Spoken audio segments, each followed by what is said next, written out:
what would you say that you think is a misconception or an assumption that people have about you?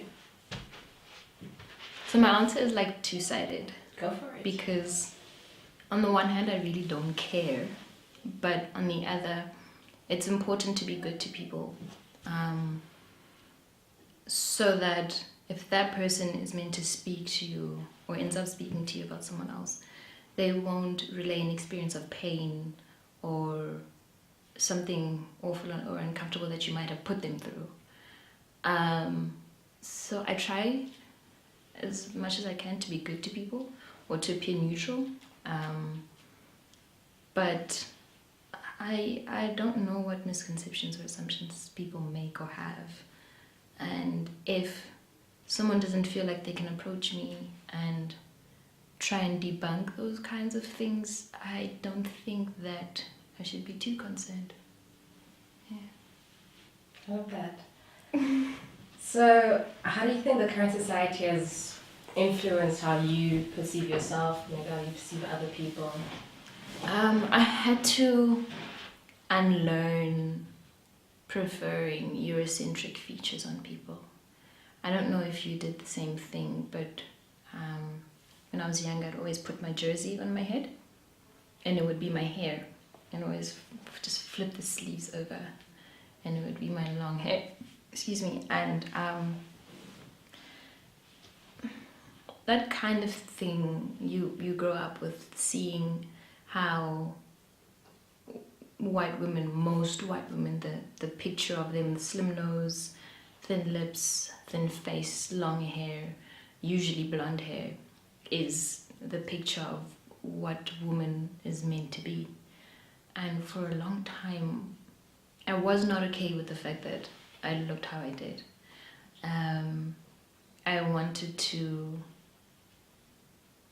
do something to my nose when I got older, which is weird because my nose is tiny, and I wanted my hair to be long and golden, and I would scour the internet to find ways in which I could lighten it, and in so doing I discovered a natural hair website, and I saw girls and women who looked exactly like me, who had their own hair that was way up here or way up here, and all of that changed because I don't know, for some reason you grow up thinking, but I think you're also told that black girls can't grow their hair.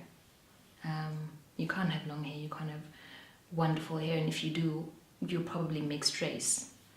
And that's what I had to unlearn, that you don't have to be exotic or half of this or half of that. You can be full you, a full wonderful brown woman with your small nose or your big nose or your big lips or your small lips or your round face, your short hair and your long hair, however you are is perfect. Eyebrows. Let's go for the Eyebrows. Oh God. This took a lot of work, guys, because I'm not skilled in the eyebrow thing. But you did well, the whole makeup thing. For someone who doesn't wear makeup, you did the things. So the next question then is, in what ways do you express who you are, your identity to the world, other than the way that you look?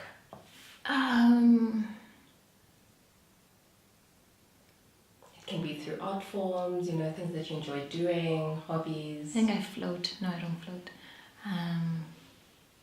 I write. It's the only thing that I know how to do really well. It's what a lot of people know me for doing, or rather recognize me for doing. I'm currently editing a blog for someone. I don't know if I should say who he is because a lot of people don't know that I edit his blog, but it means so much to me to be able to help someone create their dream and find everything that they need and put it together in order to get to where they need to go or for that dream or goal to be fulfilled. And I think my expression is is silent in that way, and it doesn't have to be loud coming from me, because his impact right now is more important. And yeah, my expression is silent. Silent writing. Ghost writing. Ghost writing. Okay, can we go for the full face?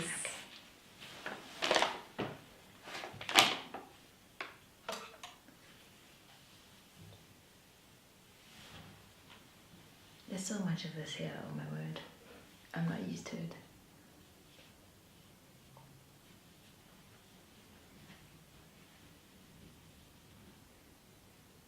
Okay, so our last question is, at this stage in your life, what do you think is the most important lesson that you've learned thus far? There's something I wrote on one of my best friend's whiteboards. She has a whiteboard in her room, and it says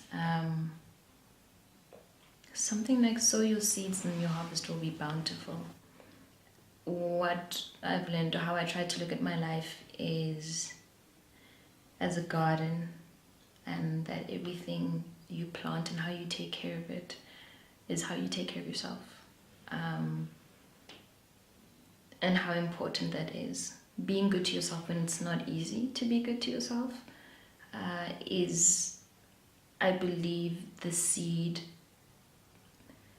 that pretty much improves the rest of your life. Because once you can be kind to yourself, you can be kind to others. You won't beat yourself up for making mistakes. You accept that, yes, mistakes happen, but you are not a mistake. And if you continue doing mistakes, maybe then you have a problem, and then you take steps towards fixing it. Overall, I think I've learned how important it is to take care of yourself.